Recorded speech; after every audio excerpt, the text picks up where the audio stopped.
वापस चलते हैं हमारे क्वेश्चन की तरफ। Why is the nutrition is necessary for the human body? Divyanshi, nutrition क्यों नेसेसरी है ह्यूमन बॉडी के लिए? Nutrition is important for human body to get energy hmm. to to maintain development of body. हाँ, तो कैसे कैसे देगा?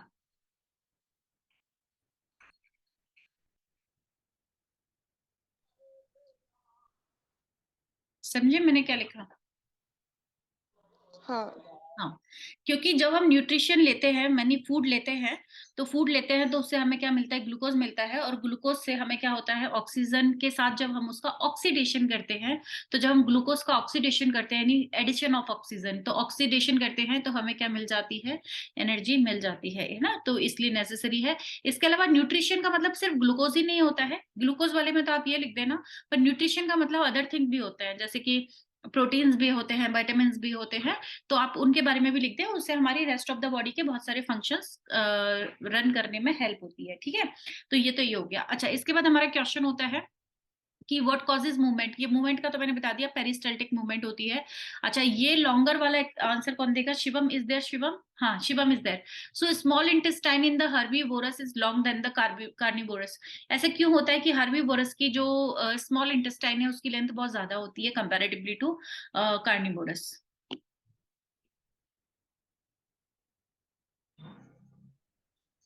Ma'am, because digestion of meat is easier than the digestion of cellulose. vegetables. हाँ, vegetables और the cellulose, right. तो herbivorous में तो क्योंकि एनिमल्स भी आ जाते हैं ना, तो सेलुलोज की भी बात कर सकते हैं। तो सेलुलोज या वेजिटेबल्स के कंपैरेटिवली उनका एब्जॉर्प्शन आसान होता है, इसलिए स्मॉल इंटेस्टाइन की लेंथ उसमें छोटी होती है। और ये तो मैंने अभी बताया था आपको, म्यूकस अगर सीक्रेट नहीं होगा गैस्ट्रिक ग्लैंड में तो क्या होगा? ओके, सो ये सबको पता है कि जो हमारा स्टमक है, अपने अपने माइक को जरा नजरों के सामने रखना, क्योंकि आपको तुरंत माइक ऑन करना होता है, मेरे आंसर्स देने होते हैं। तो हमने देखा था कि म्यूकस नहीं होगा तो हमारी गैस्ट्रिक ग्लैंड से अगर म्यूकस नहीं निकलेगा तो हमारी स्मॉल इंटेस्टाइन की जो दीवारें हैं वो डैमेज हो सकती हैं। अच्छा, इन्होंने ये पूछा है कि कार्बोहाइड्रेट जो होते हैं प्लांट्स में, अगर वो काम में नहीं आएंगे तो वो कहाँ जमा हो जाएगा?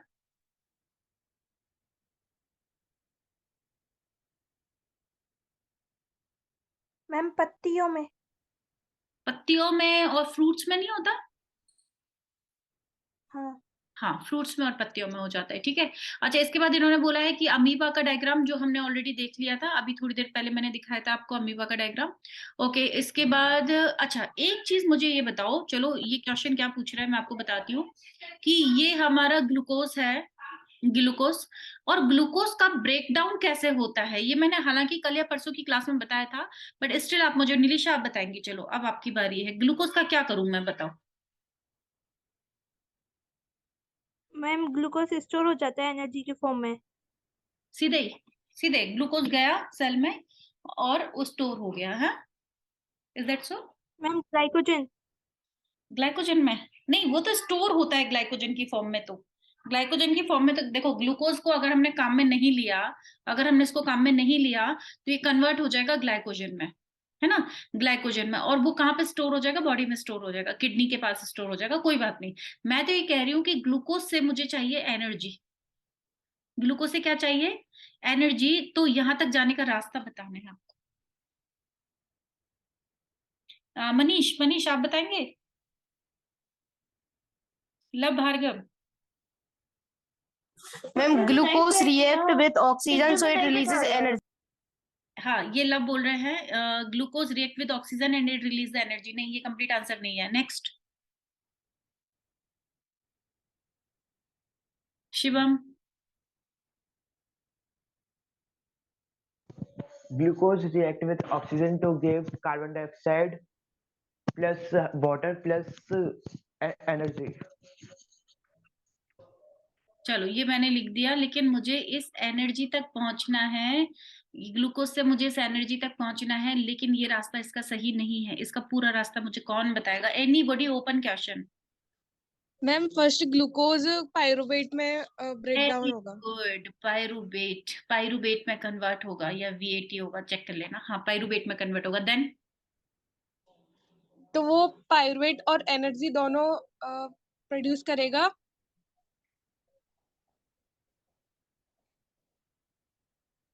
ग्लूकोज में 6 कार्बन होते हैं और पाइरुवेट में 3 कार्बन होते हैं। यहां तक पाइरुवेट तक की बात सही है, इसके आगे की बात में थोड़ा लोचा है।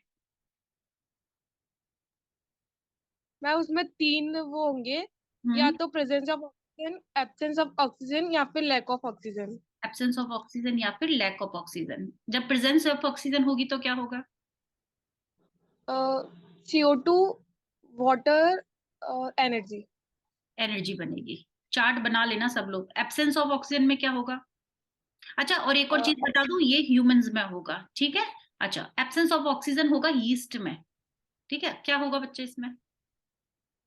एथेनॉल, CO2 और energy.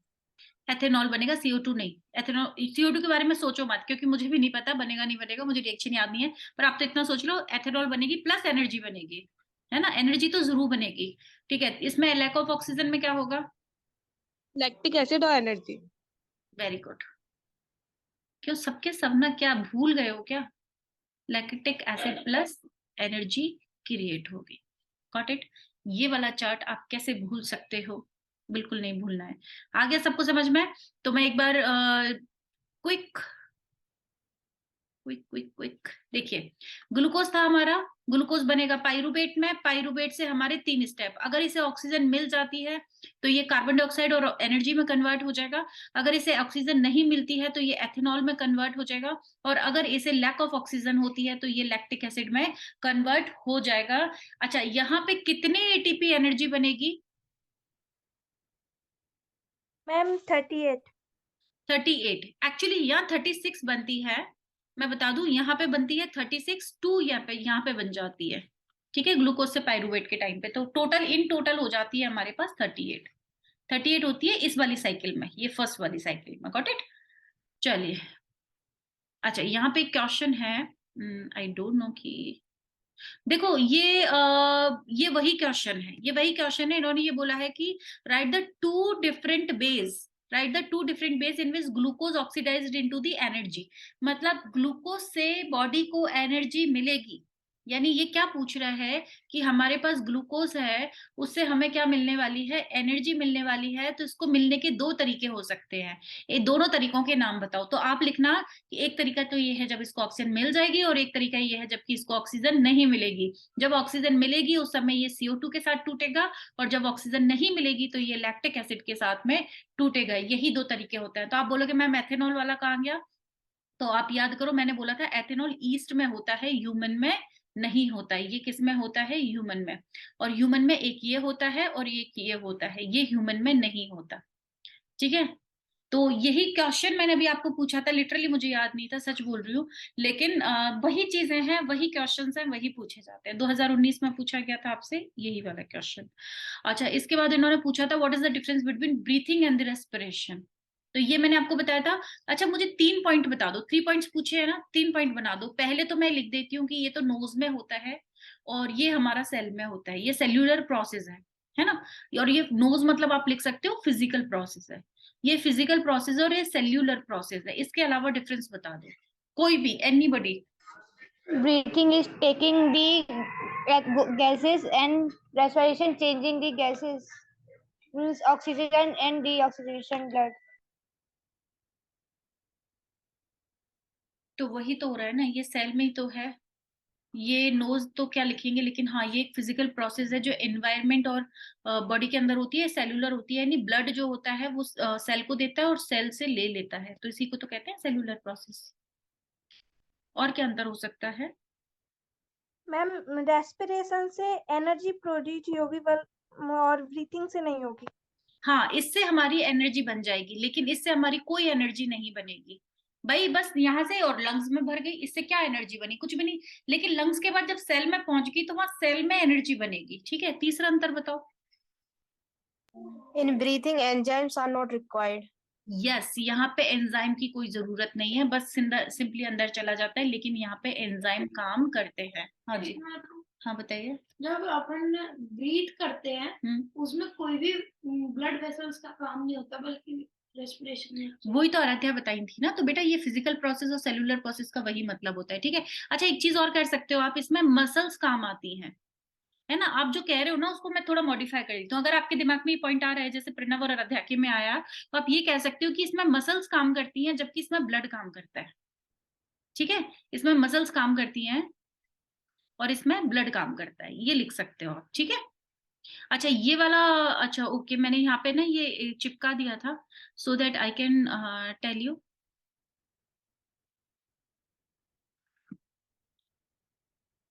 You can see this one, ठीक है। तो वैसे अब इस पर टाइम खराब करने की कोई जरूरत नहीं है। हालांकि आई टोल्ड यू कि ग्लूकोज 6 कार्बन वाला होता है, फिर पाइरुवेट आता है 3 कार्बन वाला, फिर यहाँ पे 3 प्रेजेंस होती है। एब्सेंस होता है जो यीस्ट में होता है, एब्सेंस ऑफ ऑक्सीजन या लैक ऑफ ऑक्सीजन होती है जो कि लैक्टिक एसिड प्रोड्यूस करती हैं, और यहाँ पे प्रेजेंस ऑफ ऑक्सीजन होती है जैसे हम एरोबिक रेस्पिरेशन भी कहते हैं।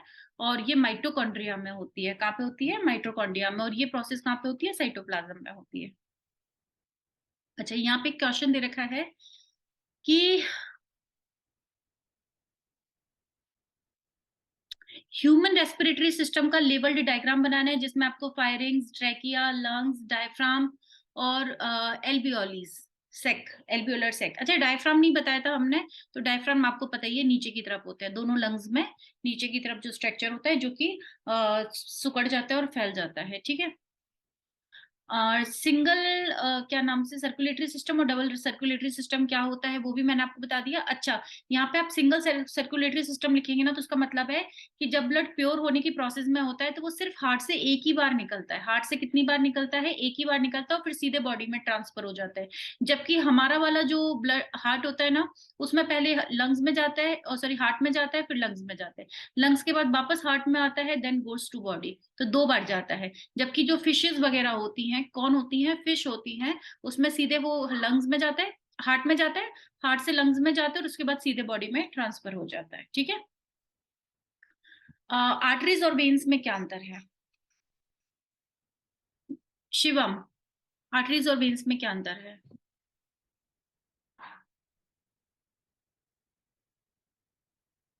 अच्छा ये ओपन है, एक एक करके बताते जाओ। दिव्यांशी स्टार्ट करो आप।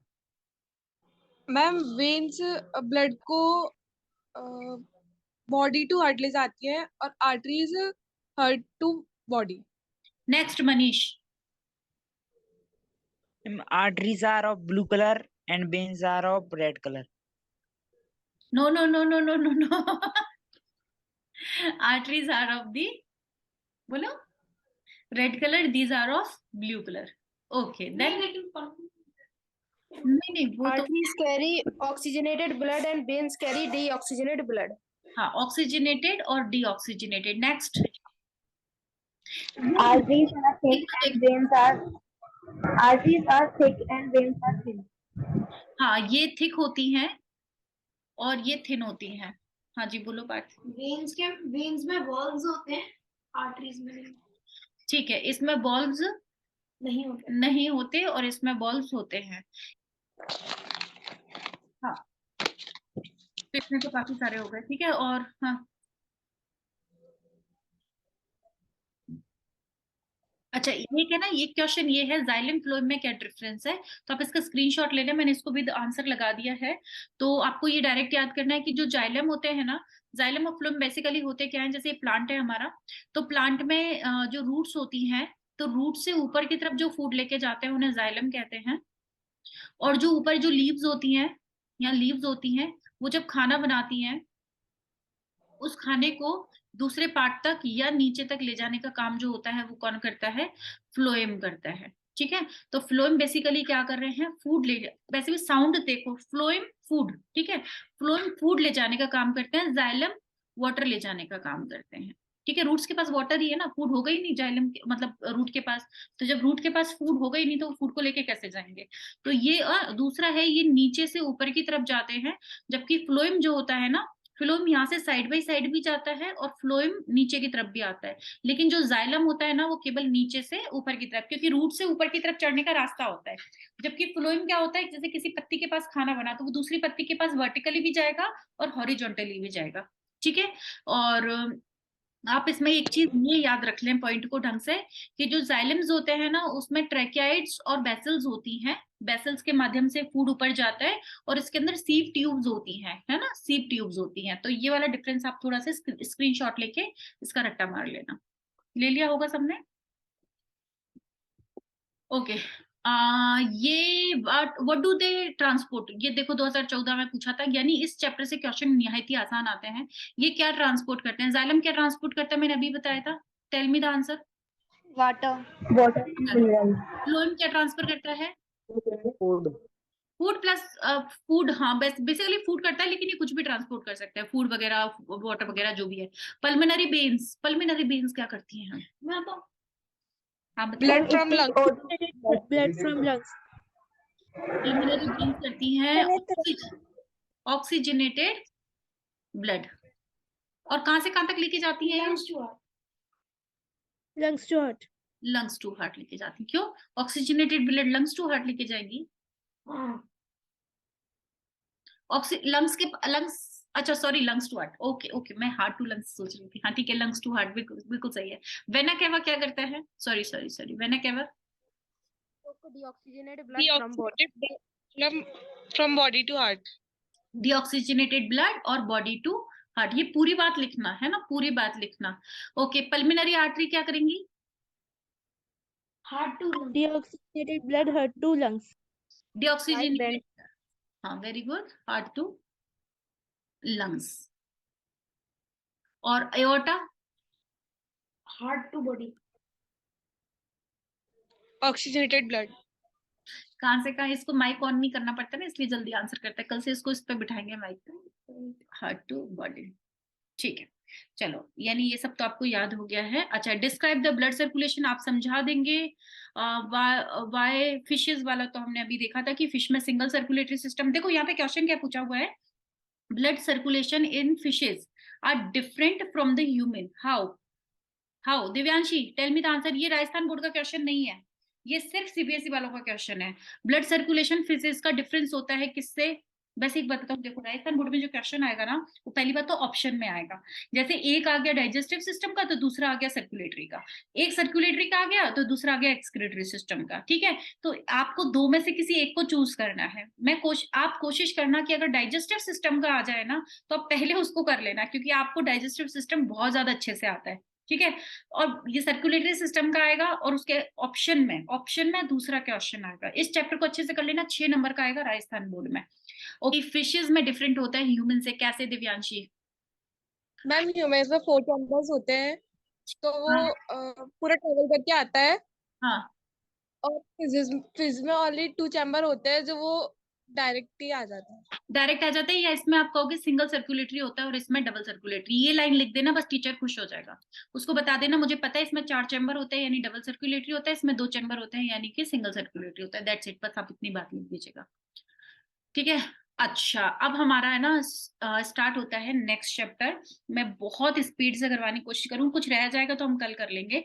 कल आप ऐसा कीजिएगा, बायोलॉजी खत्म करते हैं कल बायोलॉजी को। तो कल बायोलॉजी के rest and most prominent part of the brain. देखो इसमें मैं आपको फोर ब्रेन नहीं कहेंगे बेटा, फोर ब्रेन का भी कौन सा पार्ट है? देखो, जो हमारा ब्रेन होता है ना, ब्रेन के 3 पार्ट होते हैं, फोर ब्रेन, मिड ब्रेन और हिंड ब्रेन, ठीक है। तो फोर ब्रेन का एक पार्ट होता है that is known as a cerebrum, है ना। तो ये सेरेब्रम हमारा सबसे ज्यादा इंपॉर्टेंट पार्ट होता है, मोस्ट प्रोमिनेंट पार्ट। अगर आपको नहीं भी आ रहा तो आप फोर ब्रेन लिख सकते हो। और मिड ब्रेन, हिंड ब्रेन का वो कौन सा भाग होता है, पिछले बार पूछा गया था। हिंड ब्रेन का वो कौन सा भाग होता है जो स्पाइनल कॉर्ड के साथ जुड़ा होता है? क्योंकि देखो हिंड ब्रेन का ही जुड़ा होगा ना स्पाइनल कॉर्ड से, तो कौन सा वाला भाग होता है जो स्पाइनल कॉर्ड से जुड़ा होता है? मेडुला। दोबारा बोलो। Ma'am medulla. Medulla. Spinal nerve. नहीं नहीं नहीं नहीं नहीं नहीं नहीं, चलो देखो ये हो गया हमारा ब्रेन, ठीक है, कुछ इस तरीके से। है ना।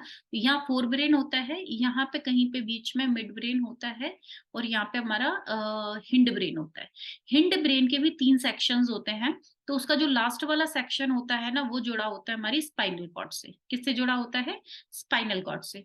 ठीक है, तो स्पाइनल कॉर्ड से जुड़ा होता है कौन सा वाला हिस्सा? इसको कहते हैं मेड्यूला।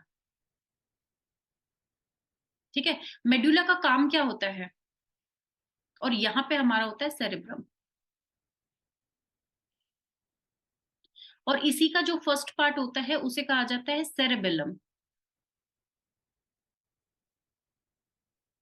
और इसी का बीच वाला भाग होता है उसे कहा जाता है pons. Sudden action, Fast response to the stimulus. Quick हाँ, रेस्पॉन्स। मनीष ने सही बोला, मनीष ने बिल्कुल सही बोला, फास्ट रिस्पॉन्ड टू स्टिमुलाई। अगर स्टिमुलाई आता है, कोई घटना घटित होती है मेरे हैंड के पास में, या मेरे पैर के पास में, या मेरी किसी भी स्टिमुलाई के पास, मेरी आंख के पास में, मेरे सेंसेस, जो भी मेरे पांचों सेंसेस है, पांचों सेंसेस मतलब स्किन हो सकती है, मेरी आई हो सकती है, मेरा नोज हो सकता है, मेरा टेस्ट हो सकता है, तो वहां पे कोई भी स्टिमुलाई क्रिएट होता है, कोई उद्दीपन होता है, तो उस उद्दीपन के लिए जो रिस्पॉन्स होता है, जो रिस्पॉन्स क्रिएट होता है, उस रिस्पॉन्स को कहा जाता है रिफ्लेक्स एक्शन। आराध्या समझ पा रहे हो बेटा? ज्यादा जल्दी तो नहीं कर रही हो? थोड़ा जल्दी करना पड़ रहा है, मेरी मजबूरी है, बट आई होप कि कुछ कुछ तो समझ आ ही रहा होगा, एटलीस्ट एकदम ब्लैंक तो नहीं जा रहा होगा, है ना। और फिर भी जो भी डाउट्स जो भी डाउट्स रह जाएंगे ना, उनको हम नेक्स्ट सेशन में, मतलब ये 4 तारीख के बाद आराम से कर लेंगे। तो हमारा क्या हो गया था, इन्होंने बहुत वेट किया है, मेरे एग्जाम थे ना, मैंने काफी दिन से इनको पढ़ाया नहीं था, तो इसलिए मेरी जिम्मेदारी बनती है कि इनका सिलेबस मैं पूरा रिवाइज करवाऊं मेरी तरफ से। तो हमने क्या किया कि कोई भी स्टिमुलाई के लिए जो रिस्पॉन्स दिया था, उस रिस्पॉन्स को रिफ्लेक्स एक्शन कहते हैं। ठीक है, अब दिव्यांशी और शिवम स्पेशली आप लोग सुन लें कि अब आप जो भी पढ़े ना, तो अपनी लैंग्वेज को थोड़ा सा सुधारने की कोशिश करें, कि जैसे आपको सही बोला था आपने कि जो भी हम मतलब जो भी हमारे पास आता है उसके लिए हम जो रिस्पॉन्ड करते हैं, लेकिन फिर भी आप उसको प्रॉपरली लिखेंगे ना, स्टिमुलाई का शब्द का इस्तेमाल करना, साइंटिफिक वर्ड्स होते हैं, तो हमारे आंसर में थोड़े मार्क्स मिलने के चांसेस बढ़ जाते हैं। ठीक है, ओके। और रिफ्लेक्स आर्क क्या होता है?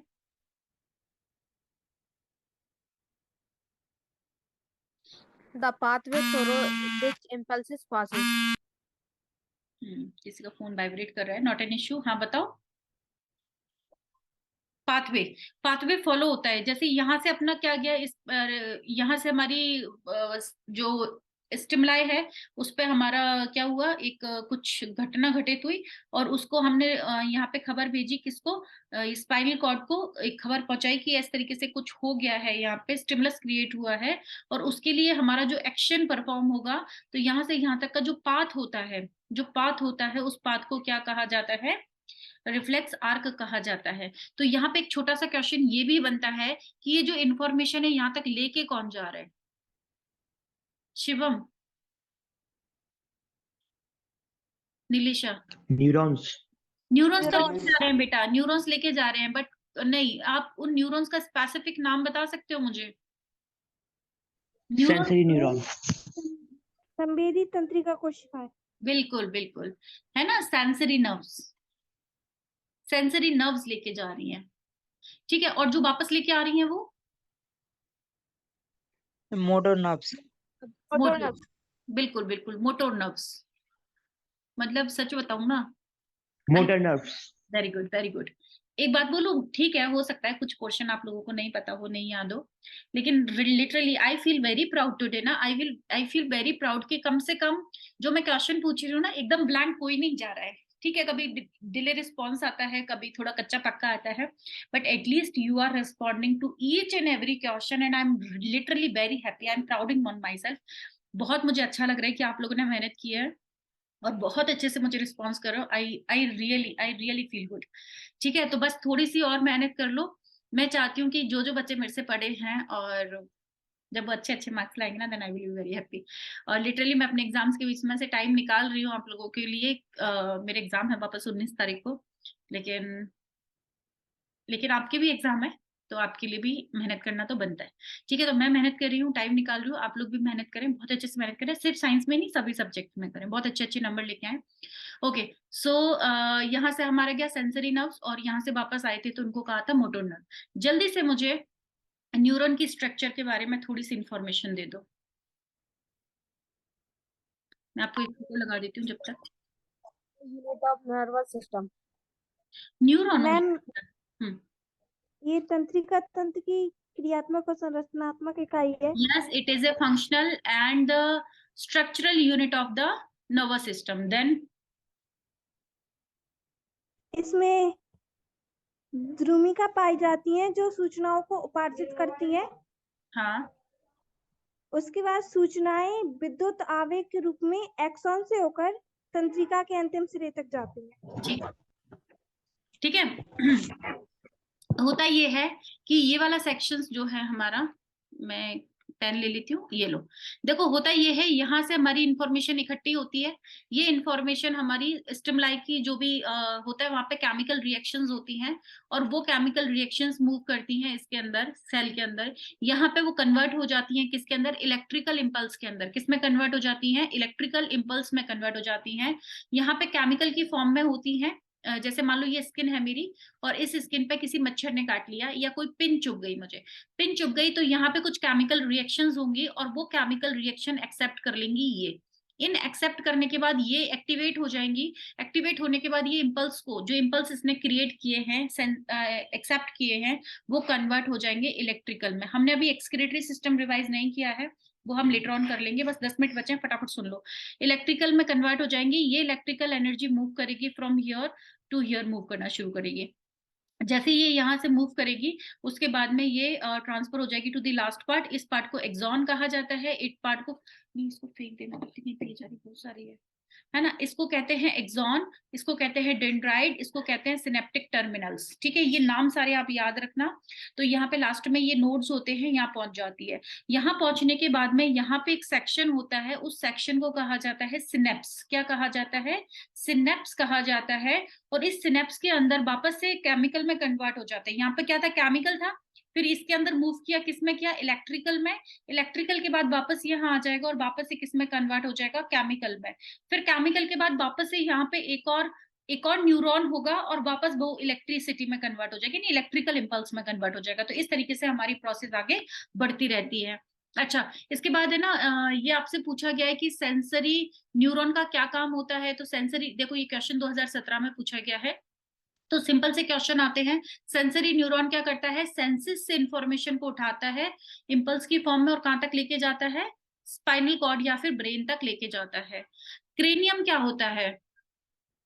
क्रेनियम कोई, किसी को भी पता है? किसी को भी, जल्दी बताओ, 5 मिनट है हमारे पास। मैम मस्तिष्क से एक आवरण से सुरक्षित रहता है जिसे क्रेनियम कहते हैं। बिल्कुल बिल्कुल, ये क्रेनियम क्या होता है? मस्तिष्क जो होता है ना, ब्रेन, ये हमारा ब्रेन है ना, तो ये जो होता है जिसके अंदर हमारा ब्रेन सुरक्षित रहता है, उसे क्रेनियम कहते हैं। वर्टिबल कॉलम क्या होता है? वर्टिबल कॉलम होता है ये जो हमारी रीढ़ की हड्डी, जैसे मैं कह रही थी ना, जिसके अंदर क्या होता है, हमारी स्पाइनल कॉर्ड सुरक्षित होती है, ये जो पीछे रीढ़ की हड्डी होती है, उसको वर्टिबल कॉलम कहते हैं। और मोटोर क्या करते हैं? मोटोर हमने अभी देखा था, इंफॉर्मेशन को वापस यहाँ लाकर दे देते हैं, उन्हें मोटोर कहते हैं। इस तरह के आसान आसान क्वेश्चन पूछे जाते हैं। अब मैं आपको होमवर्क दे रही हूँ, आप ये समझ लें कि एक तो एक्सक्रीटरी सिस्टम हमने नहीं पढ़ा, वो आप कल रिवाइज करके आना। साथ में हार्मोन, चाहे वो प्लांट के हार्मोन्स हैं या फिर ह्यूमन के हार्मोन्स हैं, है ना। ह्यूमन के हार्मोन्स और प्लांट के हार्मोन्स आप पढ़ के आएंगे। साथ में 5 तरह के वो होते हैं रिस्पॉन्ड, जो प्लांट्स देते हैं किसके लिए? अपने एटमॉस्फेयर के लिए। तो वो 5 तरह के रिस्पॉन्स दिव्यांशी मुझे बताएंगी, तब तक मैं यहाँ पे लिख देती हूँ।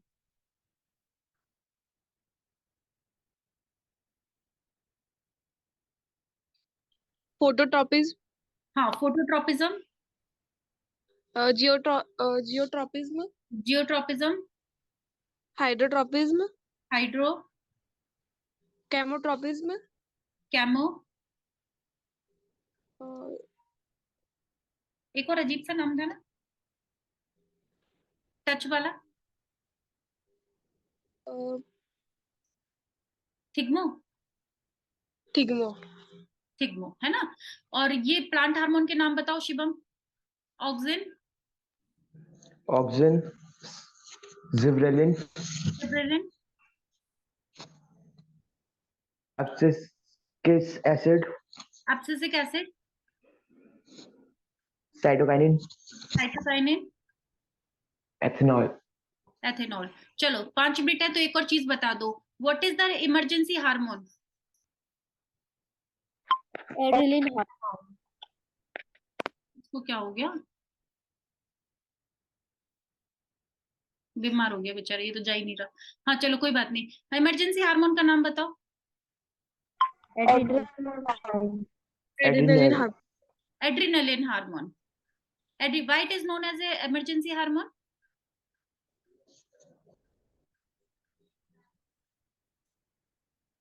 मैम ये fear, fight और flight में काम आता है। Fear, fight और fly उसमें काम आता है, ठीक है। What is the female hormone? Estrogen and progesterone. Estrogen and progesterone. What is the male hormone? Testosterone. Testosterone. What is the master gland? Pituitary gland. Why it is known as a pituitary gland is a master gland? Because it control other glands. It control the secretion of the other gland. It control the secretion of the other gland, ठीक है? Okay. And what is the thyroid gland? What hormone releases by the thyroid gland? Thyroxine. Thyroxine. Thyroxine. Which gland is known as a excretory as well as क्या बोलते हैं उसको? ऐसी कौन सी gland है जिसको हम एक्सक्रीट क्या बोलते हैं?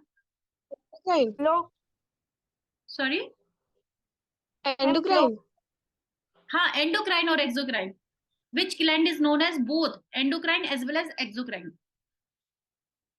अग्नाशय। हाँ, pancreas. pancreas. Why it is known as endocrine as well as exocrine?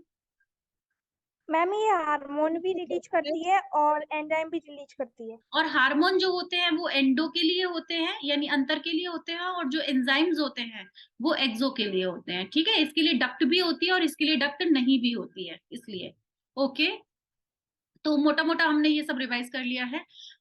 Well और आई थिंक वो, हाँ थायराइड ग्लैंड जो होती है, अगर थायरोक्सिन हार्मोन कम निकले या ज्यादा निकले तो उससे क्या डिजीज हो जाती है? Insulin. Goitre. Insulin. Shivam, insulin हाँ, गॉइटर हो जाता है बेटा, गॉइटर यानी घेंगा रोग हो जाता है। अच्छा, ये इंसुलिन जब बोला है तो इंसुलिन क्या करती है ये बताओ? Diabetes. इंसुलिन की कमी से डायबिटीज होती है, पर इसका काम क्या होता है? शुगर लेवल कंट्रोल करना। शुगर लेवल कंट्रोल करना। How it control the sugar level? How? देखो 5 मिनट में तो धमाधम क्वेश्चन पूछ लिया है, बताओ how it control the sugar level?